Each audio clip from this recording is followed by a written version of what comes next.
பழனிக்கு போய் இதை மாதிரி தான் பாட்டு ஓட்டி படிச்சு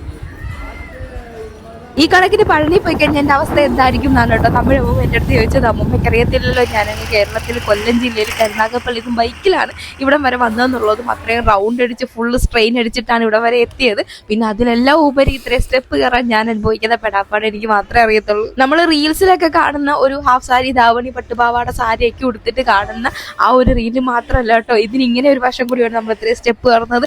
എനിക്ക് നല്ല സ്ട്രെയിൻ ഉണ്ടായിരുന്നു. കാരണം ഒരു സ്റ്റെപ്പിൽ നിന്ന് നമ്മുടെ ഏകദേശം 2 സ്റ്റെപ്പിന്റെ വീതി ഒരു സ്റ്റെപ്പിന്. അപ്പോൾ ഒരു സ്റ്റെപ്പിൽ നിന്ന് അടുത്ത സ്റ്റെപ്പിലോട്ട് കാലെടുത്ത് വെക്കുമ്പോൾ എൻ്റെ ക്ഷീണം കൊണ്ടാണോ ആഹാരം കഴിക്കാത്തതുകൊണ്ടാണോ എന്നറിയാമോ എനിക്ക് നല്ല സ്ട്രെയിൻ ഉണ്ടായിരുന്നു. പിന്നെയും ടോപ്പിൽ കയറണം എന്നുള്ള ആഗ്രഹത്തിന്റെ പുറത്ത് ഞാൻ ഓരോ സ്റ്റെപ്പ് മുന്നോട്ട് വെച്ചുകൊണ്ടിരുന്നു. പ്രകൃതി ഭംഗി കൊണ്ട് അതിമനോഹരമാണ്. നമ്മൾ ഏറ്റവും ടോപ്പിൽ കയറി താഴോട്ട് നോക്കുമ്പോഴത്തേക്ക് നിറയെ മഞ്ഞ് വീണ് കിടക്കുന്നത് പോലെയാണ് കേട്ടോ തോന്നുന്നത്.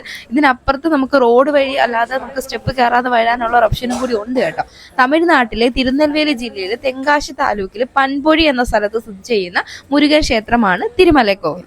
സംഘകാലഘട്ടത്തിൽ തമിഴ് രാജാക്കന്മാർ നിർമ്മിച്ചതാണ് ഈ മുരുകക്ഷേത്രം എന്നാണ് പുറനാനൂറിൽ സൂചിപ്പിക്കുന്നത്. മുരുകന്റെ 6 വാസസ്ഥലങ്ങളെന്ന് കരുതപ്പെടുന്ന 6 പടയ വീടുകൾക്ക് ശേഷം ഏറ്റവും പ്രധാനപ്പെട്ട മുരുകക്ഷേത്രമാണ് ഈ തിരുമലൈക്കോവിൽ. അതിനാൽ ഇത് മുരുകന്റെ 7ാമത്തെ ഭവനമായിട്ടാണ് കണക്കാക്കുന്നത്. കുന്നിന്റെ കിഴക്ക് ഭാഗത്ത് മുഖമുള്ളതിനാൽ മറ്റു മുരുകൻ ക്ഷേത്രങ്ങളുമായി താരതമ്യം ചെയ്യുമ്പോൾ ഈ മുരുകൻ ക്ഷേത്രം ഒരുപാട് സവിശേഷതകൾ നിറഞ്ഞതാണ്. ഞങ്ങൾ ചെന്ന സമയത്ത് നട അടഞ്ഞു കിടക്കുകയായിരുന്നു. നമുക്ക് അകത്ത് കയറി തൊഴാനൊന്നും പറ്റിയില്ല. നമുക്ക് ഇരുട്ടാവുന്നതിന് മുന്നേ എത്രയും പെട്ടെന്ന് ബോർഡർ കടക്കണമായിരുന്നു.